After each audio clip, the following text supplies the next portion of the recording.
The orbital station Varela 9 was known for many things. Its translucent promenade floors, the old war relics mounted above docking gates, and a nightly karaoke bar where starfarers from 12 civilizations came to drink away memories they could never fully drown. The bar, the Forgotten Star, was usually a neon haze tableau of shared exhaustion. But on this particular night, two unusual visitors walked in. Susan Rivers, a human linguistics researcher whose curiosity often outpaced her sense of self-preservation, and Evan Hale, her quiet but perceptive engineer companion. Evan scanned the room, a knot tightening in his stomach. "Susan, this place is full of Lorash war veterans. Big ones, the kind that bite through hull plating." Susan, already weaving through the alien crowd, merely adjusted the sleeve of her worn flight jacket. "They won't bite me," she said matter-of-factly, tucking a stray strand of fiery auburn hair behind her ear. "Not unless they dislike the music." "That's exactly the problem," Evan muttered, following her with a blend of loyalty and dread. The Lorash were towering, stone-skinned aliens with deep-set, gold eyes and temperaments, forged in the galaxy's oldest known war. Karaoke they adored, but for them, music was sacred, a link to their ancestral warriors. Humans, with their unpredictable emotionality, usually came off as utterly dissonant. Susan stopped by the corner table where Evan finally sat down, his gaze glued to her small figure surrounded by monoliths. She leaned close, the scent of recycled air and old spices momentarily fading as he breathed her in. "Don't worry, Evan," she whispered, her voice a low, melodic tremor that always calmed him. "It's not just about the notes. It's about the connection. That's all language ever is." He reached out and squeezed her hand, a fleeting, private gesture in the midst of the galactic chaos. "Just please don't start a diplomatic incident, my little language anarchist." She grinned, a flash of genuine, unburdened joy that made his heart ache with a protective fondness. "Wouldn't dream of it." Then she was gone, gliding toward the stage. The bar's old karaoke machine, a relic with mismatched holographic panels, blinked as she approached it. She scrolled through the multilingual database, her fingers tracing symbols older than most treaties. Evan sat rigid, hoping she'd pick something safe, something human. Maybe a classic Terran folk ballad. Susan naturally selected the opposite. When she stepped onto the stage, side-eyed by aliens built like basalt statues, the room dipped into a low murmur. "What is she?" whispered a scaled Terrell captain. "Human," replied another.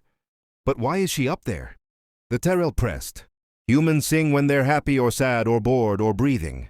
Someone mumbled dismissively. Susan lifted the mic, her small hand dwarfed by the metal casing.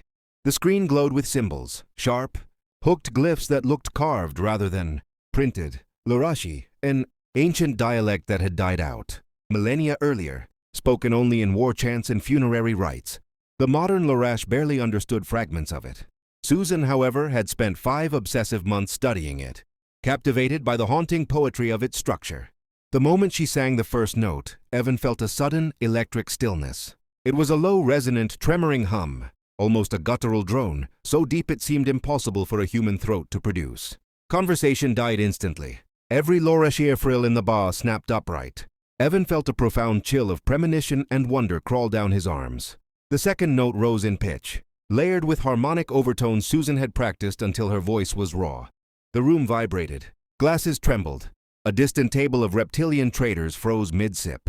Then she began the lyrics. Not approximations, not translations. The original Lorashi words, Jarka ventalur marushin Catalan. They weren't just words. They were a chronicle. Phrases that had once echoed across volcanic battlefields. Sung by Lorash champions long before faster-than-light travel. It was a language of stone and sorrow, of blood and boundless courage. One by one the Lorash veterans stood. Their stone-textured skin shifted colors, deepening to a solemn, war-slate blue, the shade of their honored memory rituals. Their massive chests expanded with inhaled reverence. Some bowed their heads. Others stared openly, their expression suspended between disbelief and awe. Evan, watching her from the corner, saw not just the singer, but the woman he admired. Her relentless dedication. The fierce intelligence that drove her to resurrect beauty from the dust of history. The way the stage lights caught the earnest intensity in her eyes, it was breathtaking. He realized with a sudden, overwhelming clarity that he wasn't just observing a linguistic miracle. He was watching the love of his life bring a culture's soul back to its body. By the third verse, the oldest Lorash present, a massive figure with a scar cleaving his left brow, took a step forward. His voice was gravel when he whispered, "Shalathun." The song of the fallen. It was a song only the greatest Lorash war singers had been allowed to perform, reserved for heroes long gone. When she reached the chorus, her voice soared, soft yet powerful, like a promise made at the dawn of civilization. It wasn't just pitch. It was emotion, human.